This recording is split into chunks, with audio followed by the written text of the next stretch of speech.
नमस्कार, मैं हूं प्रज्ञा। बिहारी न्यूज में आपका स्वागत है। आज है 25 दिसंबर। खबरों की ओर बढ़ने से पहले एक नजर सुर्खियों पर। बिहार सरकार विलुप्त पक्षियों की करेगी गणना। बिहार के 16 शहरों में बनाए जाएंगे एसटीपी व drainage system. BSSC paper leak मामले में ईओयू ने मोतिहारी से एक को दबोचा। अगले एक साल तक मिलता रहेगा मुफ्त राशन। नए साल पर केंद्र सरकार का तोहफा। भारत और बांग्लादेश के बीच दूसरे टेस्ट में क्लीन स्वीप करने से 100 रन दूर भारत। अब चलिए बढ़ते हैं बिहार के अब तक की 25 बड़ी खबरों की ओर विस्तार से। एनटीपीसी ने 218 रिक्तियों के लिए भर्ती अधिसूचना जारी किया।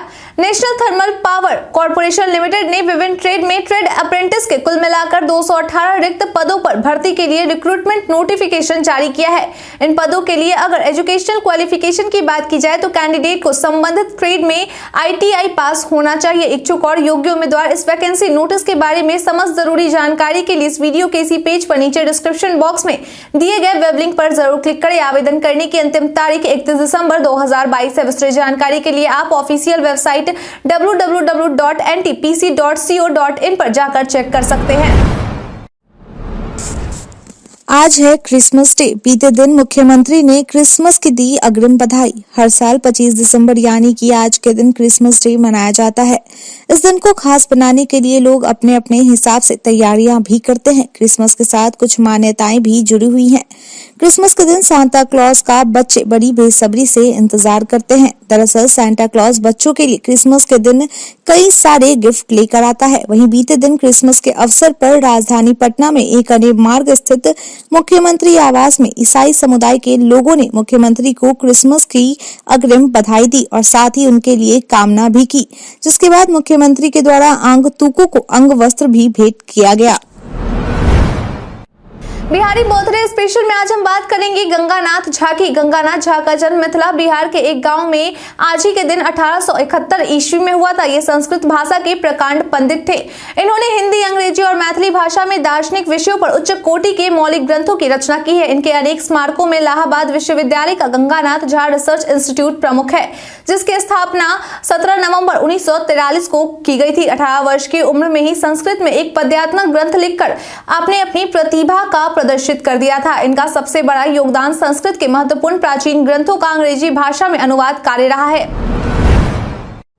बिहार सरकार विलुप्त पक्षियों की करेगी गणना। पर्यावरण, वन एवं जलवायु परिवर्तन विभाग के द्वारा बॉम्बे नेचुरल हिस्ट्री सोसाइटी के वैज्ञानिकों की सहायता से राज्य में विलुप्त होने वाले पक्षियों और जैव विविधता के संरक्षण के लिए पक्षियों की गणना की जाएगी। इस गणना में विदेशी पक्षियों को भी शामिल किया जाएगा। बता दें कि यह गणना फरवरी 2023 में की जाएगी, जिसका रिजल्ट मई 2023 में जारी किया जाएगा। मेरी जानकारी के अनुसार इस बार पिछली बार की तुलना में करीब 100 वेटलैंड्स को शामिल किया गया है।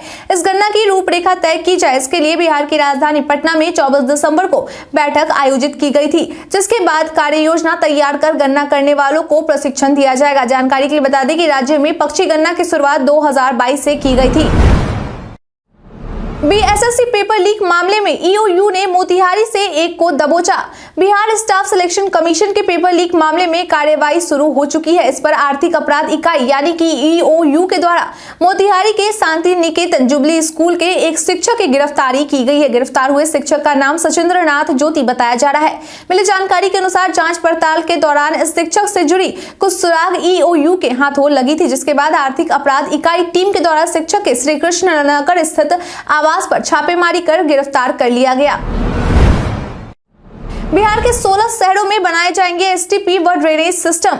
जल जमाव व गंदे पानी की निकासी को लेकर राज्य के 16 शहरों में करीब 1136 करोड़ रुपए की लागत से सीवरेज ट्रीटमेंट प्लांट व ड्रेनेज का निर्माण किया जाएगा। इसके लिए योजना तैयार कर राज्य व केंद्र सरकार को मंजूरी के लिए भेजा गया है। इसके लिए टेंडर की प्रक्रिया व एजेंसी का चयन का कार्य स्टेट प्रोजेक्ट मैनेजमेंट ग्रुप और national mission for clean Ganga की मंजूरी मिलते ही विधिवत रूप से शुरू कर दी जाएगी। आपकी जानकारी के लिए बता दें कि इस प्लांट के जरिए शौचालय टैंक की गाद से जैविक खाद का निर्माण किया जाएगा। बता दें कि राज्य के जिन शहरों में एसटीपी व ड्रेनेज सिस्टम का निर्माण किया जाएगा उसमें अरवल, दाऊदनगर, दरभंगा, किशनगंज, रक्सौल, सहरसा, मधेपुरा, मोतिहारी, जमुई, लखीसराय, बगहा, गोपालगंज, समस्तीपुर, आरा, बेतिया, कटिहार, जमालपुर और जोगबनी शामिल है।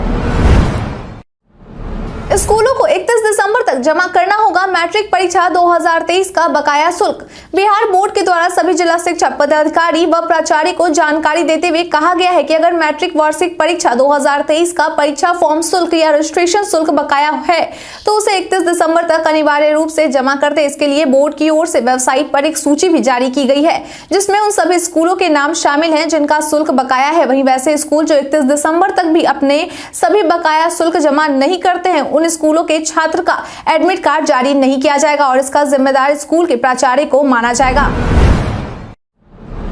आईपीएल के चयन के बाद मुकेश के गांव में खुशी की लहर।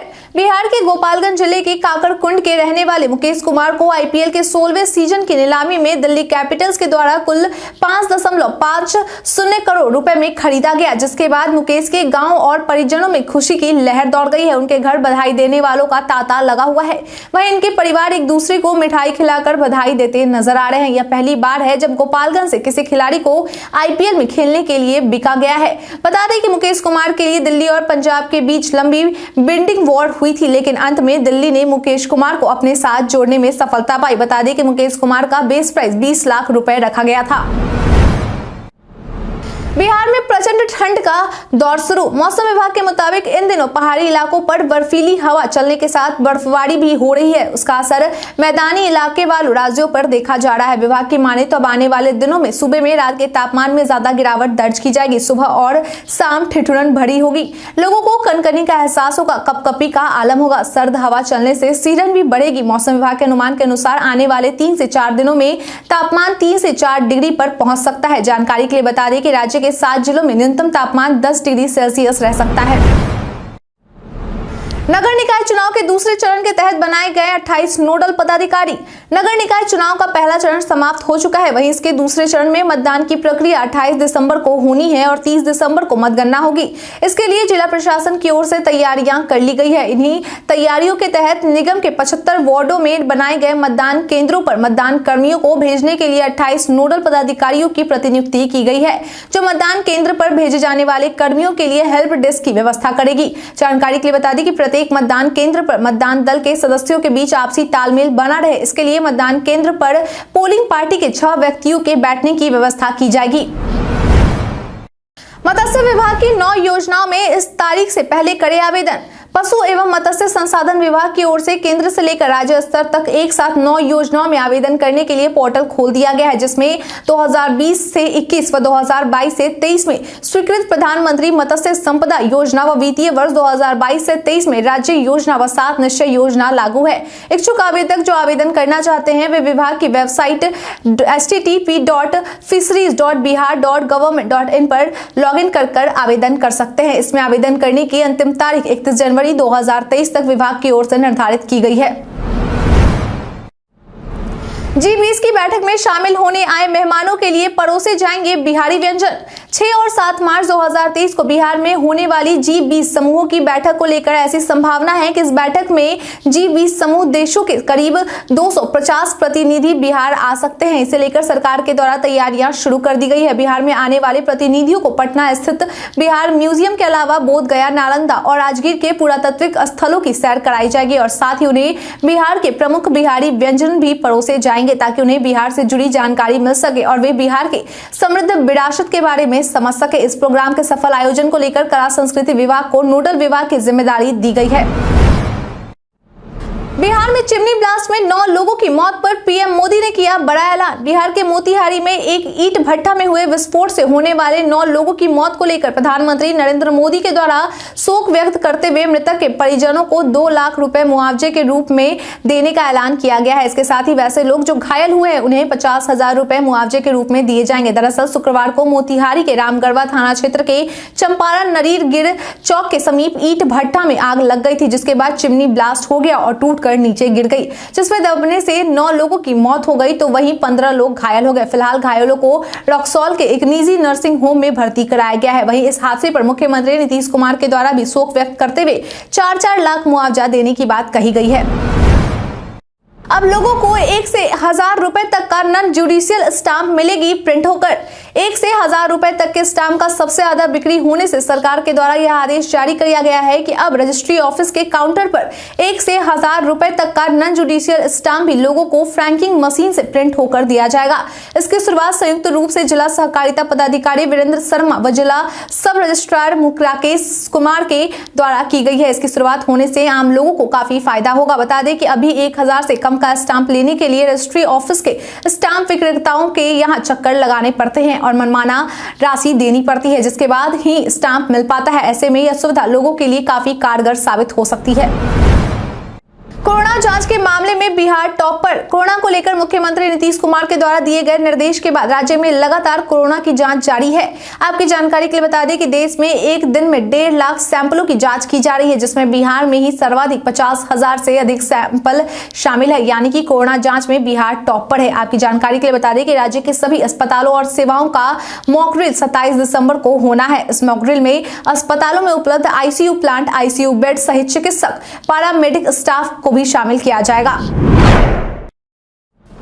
अगले 1 साल तक मिलता रहेगा मुफ्त राशन। नए साल पर केंद्र सरकार का तोहफा। केंद्रीय मंत्रिमंडल की बैठक में भारत सरकार के द्वारा देश के 81.35 करोड़ लोगों को नए साल का तोहफा दिया गया है। दरअसल बैठक में राष्ट्रीय खाद्य सुरक्षा अधिनियम के तहत केंद्र सरकार ने यह फैसला लिया है कि देश के 81.35 करोड़ गरीबों को 1 और साल तक मुफ्त में राशन बांटा जाएगा। इसे पूरा करने में सरकार के करीब 2 लाख रुपए खर्च होने की संभावना है। इस बात की जानकारी केंद्रीय खाद्य मंत्री पीयूष गोयल के द्वारा दी गई है। आपकी जानकारी के लिए बता दें कि फिलहाल इस कानून के तहत लाभ पाने वाले लोगों को अनाज के लिए 1 से 3 रुपए प्रति किलो का भुगतान करना पड़ता है। इसकी शुरुआत अप्रैल 2020 में कोरोना महामारी के दौरान गरीबों को देने के लिए की गई थी। बिहारी पर्यटन में आज हम बात करेंगे ओमकार सूर्य मंदिर के बारे में। ओमकार सूर्य मंदिर एक हिंदू मंदिर है जो बिहार के औरंगाबाद जिले के मदनपुर गांव में स्थित है। यह मंदिर एक सूर्य मंदिर है जो छठ पूजा के लिए भगवान सूर्य को समर्पित है। यह ओमकार सूर्य मंदिर पहाड़ियों पर स्थित है। औरंगाबाद बिहार में एक पर्यटन स्थल के रूप में प्रसिद्ध है। धार्मिक मान्यता के अनुसार छठ पूजा के लिए महत्वपूर्ण मंदिरों में देव सूर्य मंदिर के बाद ओमगा मंदिर दूसरे नंबर पर है। जमीन से करीब 150 फीट ऊंचा पहाड़ी पर स्थित इस मंदिर का दर्शन करने का पर्यटक आते हैं। मंदिर पर्यटक एवं श्रद्धालुओं के आस्था का केंद्र है। 1496 ईस्वी पूर्व में इस मंदिर का निर्माण कराया गया है। फ्लाइट कैंसिल होने पर यात्रियों को मिलेगा हर्जाना। फ्लाइट से सफर करने वालों के लिए एक अच्छी खबर है। डीजीसीए अपने नागर विमानन आवश्यकता में संशोधन करने की तैयारी कर रहा है, जिसके तहत अगर किसी यात्री के एयरलाइंस टिकट को उनकी मर्जी के बिना डाउनग्रेड कर दिया जाता है तो उन यात्रियों को एयरलाइंस की ओर से टिकट का कर समेत पूरा रिफंड वापस दिया जाएगा और साथ ही अगली उपलब्ध उड़ान में उस यात्री को मुफ्त यात्रा भी कराई जाएगी। इसके अलावा अगर यात्रियों की उड़ान रद्द कर दी जाती है तो यात्रियों को हर्जाना देने का भी प्रावधान डीजीसीए के द्वारा किया जा रहा है। इसके लिए नागर विमानन महानिदेशालय यानी डीजीसीए के द्वारा जल्द ही नियम तैयार किया जाएगा। हालांकि ये सभी नियम हितधारकों के सलाह के बाद लागू किए जाएंगे। बीएसएससी पेपर लीक पर बीजेपी का बड़ा बयान। बीएसएससी यानी कि Bihar staff selection commission paper leak मामले को लेकर बीजेपी का बड़ा बयान सामने आया है। नेता प्रतिपक्ष विजय कुमार सिन्हा ने इस पूरे मामले के लिए बिहार सरकार को जिम्मेदार ठहराया है। उन्होंने कहा कि सिस्टम में लंबे समय से भ्रष्ट अधिकारी एक ही जगह बैठे हुए हैं और पेपर लीक जैसे मामलों में उन भ्रष्ट अधिकारियों की ही बड़ी भूमिका है। यह पेपर लीक मामला बेहद गंभीर है। सरकार को इस मामले पर सीबीआई जांच करवानी चाहिए। उन्होंने कहा कि चाहे किसी भी पेपर लीक का मामला हो, हर जगह हस्तिनापुर के गुलाम बैठे हैं। जब तक सरकार इन भ्रष्ट अधिकारियों को नहीं हटाएगी तब तक इस तरह के मामले सामने आते रहेंगे, लेकिन सरकार सिर्फ मामले की लीपापोती करने का काम करेगी। कोरोना को लेकर भारत में फिर शुरू होगी पाबंदियां। स्वास्थ्य मंत्री ने दिया ये बड़ा बयान।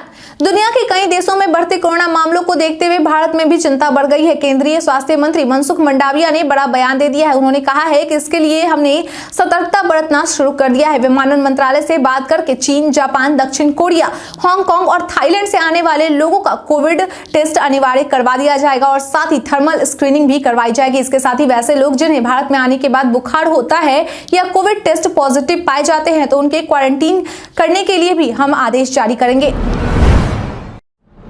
सोशल मीडिया इन्फ्लुएंसर पर नकेल कसने के लिए सरकार जल्द पेश कर सकती है नए नियम। आमतौर पर सोशल मीडिया पर ऐसे इन्फ्लुएंसर मिल जाते हैं जो अलग अलग ब्रांड्स के लिए प्रमोशन करते हैं, लेकिन इनमें से कुछ इन्फ्लुएंसर ऐसे होते हैं जो पैसे लेकर प्रमोशन करते हैं। ऐसे इन्फ्लुएंसर पर नकेल कसने के लिए सरकार के द्वारा जल्द नए नियम पेश किए जा सकते हैं। इस नियम के तहत प्रॉक्सी ब्रांड प्रमोशन में शामिल होने वाले इन्फ्लुएंसर को 50 लाख रुपए तक का जुर्माना देना पड़ सकता है। बता दें कि अन्य नियम के तहत अगर इन्फ्लुएंसर किसी प्रोडक्ट या ब्रांड का प्रमोशन करते हैं तो उन्हें डिस्क्लेमर लगाकर इसका खुलासा करना होगा और अपने फॉलोअर्स को इसके बारे में जानकारी देनी होगी। वहीं वैसे इन्फ्लुएंसर जिनके खिलाफ ऐसी शिकायतें मिलती हैं कि वे प्रॉक्सी पेड प्रमोशन करते हैं तो उनके ऊपर 50 लाख तक का जुर्माना लगाया जा सकता है। भारत और बांग्लादेश के बीच दूसरे टेस्ट में क्लीन स्वीप करने से 100 रन दूर भारत ने 145 रन के लक्ष्य का पीछा करते हुए बांग्लादेश के खिलाफ दूसरे और अंतिम टेस्ट क्रिकेट मैच में तीसरे दिन शुक्रवार को यहां शुरू में ही टॉप ऑर्डर के 4 बड़े विकेट गंवा दिए, जिससे ये मैच रोमांच स्थिति में पहुंच गया है। बांग्लादेश ने अपनी दूसरी पारी में 231 रन बनाकर भारत के सामने 145 रन का लक्ष्य रखा। इस सीरीज में क्लीन स्वीप करके विश्व टेस्ट चैंपियनशिप में महत्वपूर्ण अंक हासिल करने की कवायद में लगी भारतीय टीम की शुरुआत अच्छी नहीं रही और उसने तीसरे दिन का खेल समाप्त होने तक 4 विकेट पर 45 रन बनाए थे। भारत के इतिहास में आज की तारीख है बेहद खास। भरतपुर के महाराजा सूरजमल की 1763 में हत्या, मुगल शासक शाह आलम द्वितीय 1771 में मराठाओं के संरक्षण में दिल्ली के सिंहासन पर बैठे।